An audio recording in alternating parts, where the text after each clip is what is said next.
നിങ്ങളുടെ ഫേവറേറ്റ് സീരിയലുകൾ ടിവിയിൽ വരുന്നതിന് മുൻപേ സൺ നെക്സ്റ്റ് ആപ്പിൽ കാണാം. ഇനി എല്ലാവർക്കും മുൻപേ കാണൂ.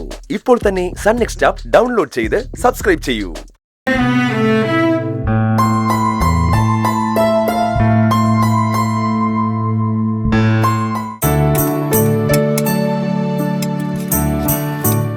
ചേച്ചി, വൈകുന്നേരം പഞ്ചായത്ത് മെമ്പർമാർക്കുള്ള സ്വീകരണ പരിപാടിയിൽ വാസന്തി ചേച്ചിയുടെ കൂടെ ദയം പോകുന്നുണ്ട്. അവിടെ പോയിട്ടെന്താ? ചേച്ചി പഞ്ചായത്ത് പ്രസിഡന്റ് ആയിരുന്നെങ്കിൽ പോകായിരുന്നു. ഇതിപ്പോ വെറും മെമ്പറല്ലേ. പാർട്ടി പഞ്ചായത്ത് പിടിച്ചിട്ടുണ്ടെങ്കിൽ വാസന്തി ചേച്ചി ഉറപ്പായിട്ടും പ്രസിഡന്റ് ആയേനെ. പക്ഷെ 2 സീറ്റിന് പാർട്ടിക്ക് പഞ്ചായത്ത് നഷ്ടപ്പെട്ടില്ലേ? ആ, അതിന് ഭാഗ്യം കൂടി വേണം. വാസന്തേച്ചിക്ക് ധനേട്ടനും ഭാഗ്യവുമില്ല, കഴിവുമില്ല. ഇപ്പൊ പഞ്ചായത്ത് മെമ്പർ ആയതുപോലും ഞാൻ പോസ്റ്റിട്ട് സുശീലാന്റെ തെരഞ്ഞെടുപ്പ് മത്സരത്തിൽ നിന്ന് പുറത്താക്കിയതുകൊണ്ടാ. ആ നന്ദി വാസന്തി ചേച്ചിക്ക് എന്നും ദയോടുണ്ടാവും. പക്ഷേ ബാക്കിയുള്ളവരോടൊക്കെ ചേച്ചി പഞ്ചായത്ത് പ്രസിഡന്റ് ഗമയാണ് കാണിക്കുന്നത്. അത് ചേച്ചി മാത്രമല്ല, ധനേട്ടനും കാണിച്ചു തുടങ്ങിയിട്ടുണ്ട്.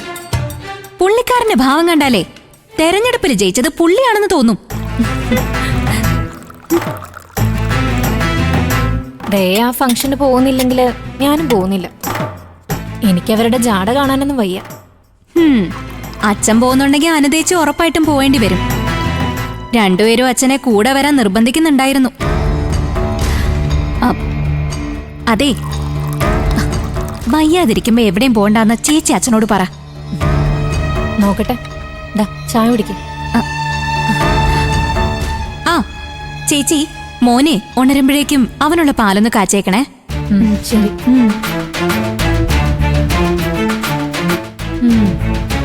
മറ്റുള്ളവരെ ഉപയോഗപ്പെടുത്തുന്ന കാര്യത്തില് എല്ലാവരെക്കാളും മുമ്പിലാ ഇവള്.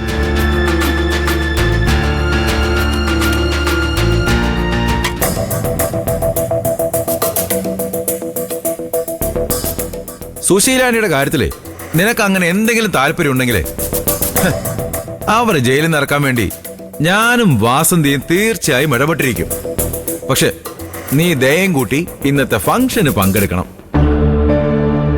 ധനേട്ടൻ പറയുന്ന കേട്ടാ സുശീലാന്റിയെ രക്ഷിക്കാൻ ഞാൻ ആവശ്യപ്പെട്ട പോലെ തോന്നുമല്ലോ. അവരുടെ ഇപ്പോഴത്തെ അവസ്ഥ എന്താണെന്ന് ധനേട്ടൻ ചോദിച്ചപ്പോ എനിക്കറിയാവുന്ന കാര്യങ്ങൾ ഞാൻ പറഞ്ഞേ ഉള്ളൂ. പിന്നെ ആ കുടുംബത്തിന്റെ മൊത്തത്തിലുള്ള കാര്യങ്ങളൊക്കെ ഓർക്കുമ്പോ ചെറിയൊരു വിഷമമുണ്ട്. അത് സത്യ. അതെ ശബരി, ആ വിഷമം എല്ലാവർക്കും ഉണ്ട്. നമ്മുടെ ദയ സുശീലാന്റിക്കെതിരെ സോഷ്യൽ മീഡിയയിൽ പോസ്റ്റ് ഇട്ടതോടെയാണല്ലോ അവരുടെ സമയദോഷം ആരംഭിക്കുന്നത്. അതുകൊണ്ട് ശബരിക്ക് അവരോട് കുറച്ച് സിമ്പതി തോന്നിയാ അത്ഭുതപ്പെടാനൊന്നുമില്ല. എന്തായാലും നമ്മുടെ പഞ്ചായത്തിൽപ്പെട്ട ഒരു കുടുംബം എന്ന നിലയ്ക്ക് മെമ്പറായ വാസന്തിയും പിന്നെ ഈ ഞാനും സുശീലാന്റിയുടെ കാര്യത്തിൽ ഇടപെട്ടിരിക്കും.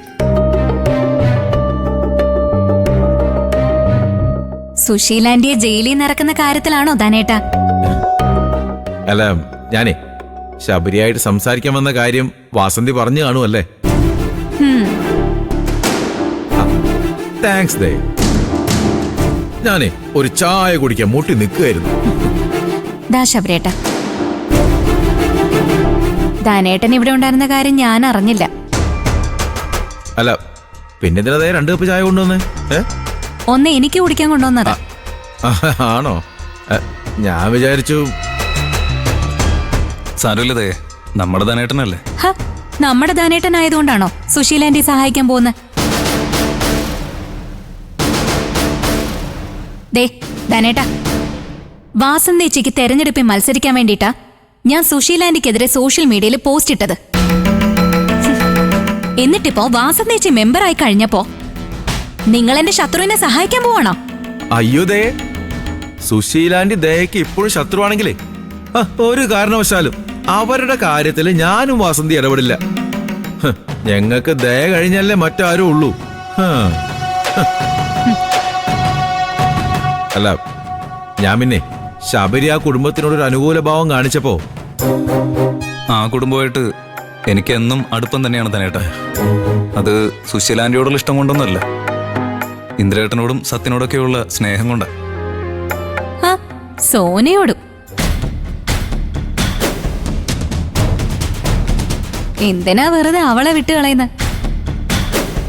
ശബരിയേട്ടനെ സ്വന്തമാക്കാൻ അവളും അവളുടെ അമ്മയും കുറെ നാള് പുറകെ നടന്നതായിരുന്നില്ലേ? അതൊക്കെ ഇപ്പോഴും നീ മനസ്സിൽ വെച്ചുകൊണ്ട് നടക്കാണോ? ദേ, ഞാനൊന്നും മനസ്സിൽ വെച്ചുകൊണ്ട് നടക്കുന്നില്ല. ശബരിയേട്ടൻ എന്നെ ഓരോന്ന് ഓർമ്മിപ്പിക്കുന്നതാ.